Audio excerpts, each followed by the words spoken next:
A love between Canada and Bujumbura, in an increasingly interconnected world shaped by travel, culture, and shared memories of home. Two young individuals from different continents, found drawn to one another in an unexpected yet meaningful way. Daniel was a young man from the Burundian diaspora living in Canada. He grew up in the quiet suburbs of Toronto, surrounded by snowy winters and the fast-paced rhythm of North American life. At home, however, his family preserved their Burundian heritage through stories, music, and language.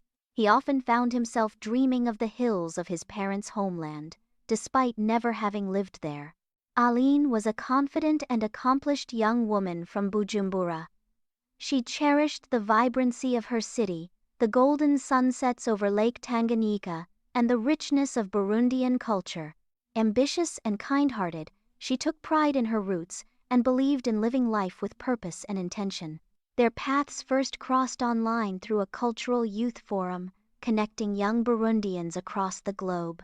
What began as a simple exchange about music and cuisine gradually evolved into meaningful conversations that extended late into the night. Daniel was captivated by Aline's vivid descriptions of Bujumbura, while Aline was intrigued by Daniel's life in Canada and his deep connection to a homeland he was still exploring. Initially, the geographical distance between Canada and Burundi seemed significant. Some friends questioned how two people living such different realities could sustain a relationship. However, Daniel and Aline believed that connection is not defined by distance, but by understanding, commitment, and effort.